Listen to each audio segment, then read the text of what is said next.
नमस्कार, मैं हूं दीपाली राणा। आप देख रहे हैं कमोडिटी कॉल और बात करें कमोडिटी बाजार के एक्शन की। और कल हमने देखा कच्चे तेल का एक्शन भी, उस पर भी रहेगा फोकस, क्योंकि कल 98 तक फिसलने के बाद वापस से कच्चे तेल में हल्की तेजी देखने को मिली है, रिकवरी बनी है। वहीं सोने चांदी की जो चमक है वो अब वापस बरकरार होते हुए दिखाई दे रही है।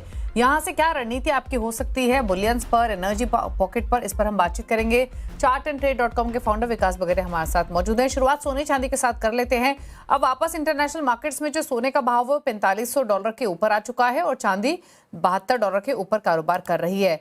कहीं ना कहीं जो वेस्ट एशिया वॉर के डिएस्केलेशन के साइंस मिले हैं, उसके बाद ऑयल का गिरना, इन्फ्लेशन फियर्स की चिंता कम होना, यही कारण है कि थोड़ी रिकवरी हमने बुलियंस में आते हुए देखी है। लेकिन क्या रणनीति यहाँ से होनी चाहिए, क्योंकि अभी भी वॉर खत्म नहीं हुई है, कोई फाइनल कंक्लूजन नहीं निकला है, तो ऐसे में रेंज क्या प्ले हो सकती है और कैसे आपको स्ट्रैटेजी बनानी है, इस पर बातचीत करते हैं विकास से। विकास बताइए, सोने चांदी पर क्या व्यू मौजूदा सेंटिमेंट्स के बीच में? जी गुड आफ्टरनून मैम, सभी दर्शकों को गुड आफ्टरनून।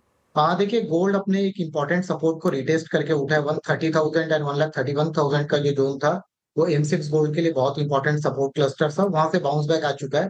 तो जो लंबी अवधि के निवेशक है उनके लिए अभी भी 135 और 136 का जो जोन है बहुत इंपॉर्टेंट सपोर्ट है बाइंग करने के लिए।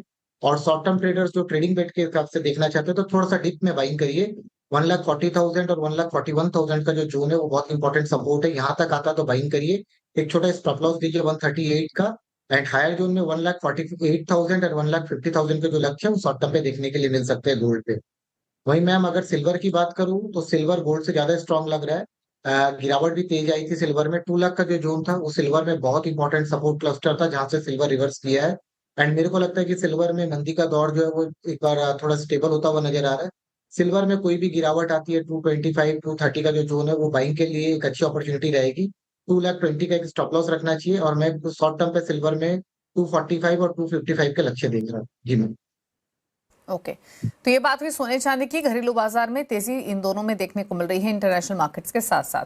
अब लेकर आते हैं कच्चा तेल। हमने देखा ऑयल प्राइसेस पिछले 2 दिनों में काफी वॉलेटाइल हुए हैं। पहले डोनाल्ड ट्रंप की तरफ से स्टेटमेंट आना कि वॉशिंगटन नेगोशिएट कर रहा है तेहरान के साथ, ईरान ने इन बातचीत को डिनाई किया और ऐसे में हमने ऊपर नीचे के गोते लगते हुए देखे। 113 114 से फिसला, 100 के नीचे आया, वापस 100 101 हुआ, फिर थोड़ी सी रिकवरी बनी और अब यहाँ से 99 के आसपास ब्रेंट ट्रेड कर रहा है। ब्रोकरेज हाउसेस की माने तो गोल्डमैन सैक्स का कहना यह है कि क्रूड प्राइसेस जियोपॉलिटिकल रिस्क के बेसिस पे ही ट्रेड हो रहे हैं और अभी भी जो मिडिल ईस्ट सप्लाई फियर्स हैं वो एलिवेटेड ही हैं।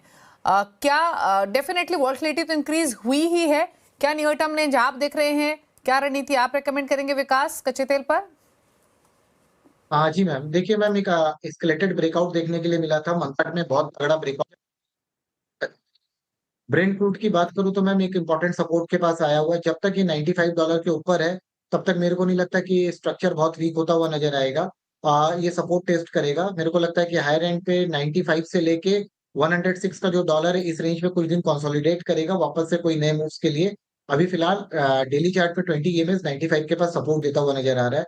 और अगर मैम M6 क्रूड की बात करूं तो M6 क्रूड में मेरे को लगता है कि 8,000 का जो जोन है बहुत इंपॉर्टेंट सपोर्ट क्लस्टर है। मेरे को लगता है 8,000 के करीब आए तो इस पे बाइंग की एक रणनीति होनी चाहिए 7,800 के स्टॉप लॉस से। बाउंस बैक में ये 8,480 एंड 8,732 तक फिर मूव कर सकता है जी मैम। ओके, तो ये एक बात हुई कच्चे तेल की। अच्छा, एक बार बाकी कमोडिटीज की तरफ भी नजर डालेंगे, बेस मेटल पैक पर भी बातचीत करेंगे, लेकिन उससे पहले क्विकली रुक रहे हैं एक छोटे से ब्रेक के लिए।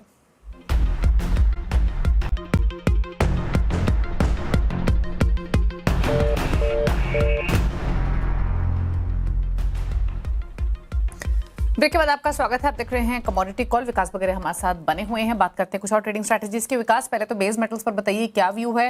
रिकवरी थोड़ी सी बनी है, स्पेशली कॉपर 101% ऊपर आया है, बट क्या व्यू है इन स्तरों से? हाँ मैम, कॉपर स्ट्रक्चर बुलिश है। मेरे को लगता है कि कोई भी डिप्स में कॉपर में बाइंग अपॉर्चुनिटी खोजना चाहिए। अगर अप्रैल कॉन्ट्रैक्ट की बात करूँ तो 1145 एंड 1142 का जो जोन है बहुत इंपॉर्टेंट सपोर्ट क्लस्टर बनेगा। तो यहाँ पे बाई करना चाहिए 1142 के करीब में। 1133 के छोटे स्टॉप लॉस देना चाहिए। हायर एंड पे मैं देख रहा हूँ कि 1165 और 1179 तक ये मूव कर सकता है। और वही मैं बेस मेटल पे देखूं तो जिंक जिंक बहुत अच्छा लग रहा है। एक करेक्शन के बाद में जिंक अपने इंपॉर्टेंट सपोर्ट क्लस्टर के पास आया हुआ है। डेली चार्ट में 200 दिन मूविंग एवरेज के पास आ रहा है। तो कोई भी डिप में 307 308 का जो जोन होगा एक बाइंग अपॉर्चुनिटी लेके आएगा। 302 का एक स्टॉप लॉस लगाना चाहिए एंड बाउंस बैक में 317 एंड 323 के लक्ष्य देखने के लिए मिल सकते हो। जी मैम। ओके अच्छा, एग्री कमोडिटी पैक में ये स्पाइसेस के पैक में एक्शन दिखाई दिया है, तीनों तेज हैं, टर्मरिक, कमन्स, कोरिएंडर, क्या व्यू है यहाँ से? मैम टर्मरिक के चार्ट में देखो तो डेली चार्ट में टर्मरिक में एक डबल बॉटम का फॉर्मेशन हमें देखने के लिए मिल रहा है। 14,000 13,900 एंड 14,000 का लेवल बहुत इंपॉर्टेंट सपोर्ट क्लस्टर है। एमएससीडी और आरएसआई से पॉजिटिव सिग्नल्स दे रहे हैं, तो बाउंस बैक में ये अपने 200 दिन मूविंग एवरेज को रिटेस्ट कर सकता है जो कि 14,900 है। 14,900 के ऊपर अगर निकल गया तो फिर ये 15,300 तक मूव कर सकता है। जी मैम। ओके एक बार ग्वार पैक और लेकर आते हैं, तेजी यहाँ भी देखने को मिल रही है। ग्वार गम 1.5-2% ऊपर है, ग्वार सीड में भी 1% की तेजी देखने को मिल रही है आज के सेशन में। 5500 के आसपास ग्वार सीड कारोबार करते हुए, क्या व्यू इन दोनों पर? हाँ मैम, ग्वारगम का चार्ट बहुत पॉजिटिव लग रहा है, ट्रेंड लाइन का ब्रेकआउट देखने के लिए मिल रहा है। मेरे को लगता है कि ग्वारगम में बाई की पोजीशन बना के रखनी चाहिए। 10,450 के ऊपर अगर ये निकल गया तो ये कहीं ना कहीं 10,762 और 11,170 तक जा सकता है। लोअर एंड पे इसका जो सपोर्ट जोन होगा वो 10,000 के करीब का होगा। ओके ग्वारगम के ग्वार सीट की जी बताइए, ग्वार सीड पर रहा है। हाँ जी मैम, ग्वार सीट की बात करें तो 5,450 एक इंपॉर्टेंट सपोर्ट के तौर पे है। हायर एंड पे 5,550 का एक रेजिस्टेंस है। 5,550 पार कर गया तो ये 5,630 तक मूव कर सकता है। जी मैम। ओके तो ग्वार सीड 5500 के आसपास ट्रेड कर रहा है, ये स्ट्रैटेजी है। अच्छा, कॉटन सीड ऑयल केक और लेकर आते हैं, हालांकि कंसोलिडेट कर रहा है ये, बट 3464 के एग्जिस्टिंग लेवल्स हैं। यहाँ से डाउन साइड की पॉसिबिलिटी कितनी दिखाई दे रही है, या क्या स्ट्रैटेजी है कॉटन सीड ऑयल केक पर? मैम डेली चार्ट में कहीं ना कहीं थोड़ा सा रेजिस्टेंस क्लस्टर फेस कर रहा है एंड अगर मेरे को लगता है कि 3,400 का एक सपोर्ट जोन अगर ये ब्रीच करेगा तो कहीं ना कहीं ये नीचे 3,310 और 3,250 तक आ सकता है। तो एक बार इसमें सेल की रणनीति रहेगी। करंट प्राइसेस में बेचना चाहिए 3,520 के स्टॉप लॉस को। ओके तो ये बात हुई कॉटन सीड ऑयल की। एक कैस्टर पर और राय ले लेते हैं। यहाँ पर कंसोलिडेशन या फिर कहें फ्लैटिश टोन पर ट्रेडिंग होते हुए दिखाई दे रही है। 676 के एग्जिस्टिंग लेवल्स हैं। एक बार कैस्टर को और देखिए और बताइए क्या रहा है। हाँ मैम, कैस्टर का जो चार्ट को मैं देख रहा हूँ तो डेली चार्ट में 200 दिन मूविंग एवरेज के पास रुका हुआ है। तो एक इसमें सपोर्ट जोन बनेगा 6,550 का। 6,550 ब्रीच नहीं करता है तो ये हायर एंड पे 6,680 एंड 6,720 तक मूव कर सकता है। जी मैम। ओके तो ये रह रही कैस्टर सीट पर 6630 के एग्जिस्टिंग लेवल्स देखने को मिल रहे हैं। अच्छा, एक बार रुपया लाते हैं, डॉलर इंडेक्स आपकी स्क्रीन पर लेकर आते हैं। लगातार रुपये में हमने कमजोरी देखी, लेकिन पिछले 2 सेशन से थोड़ा सा संभलता हुआ दिखाई दिया है। एक लेवल्स पर व्यू ले लेते हैं, यहाँ पर भी रुपये पर और डॉलर इंडेक्स पर। डॉलर इंडेक्स 99 के आसपास ट्रेड करते हुए, क्या राय रहेगी आपके विकास? हाँ मैम, डॉलर इंडेक्स अभी कंसोलिडेट करना चाहिए। लोअर लेवल से काफी ज्यादा बढ़ चुका था 97 से, और 100 के पास इसने अपने रेजिस्टेंस क्लस्टर को रिटेस्ट किया है।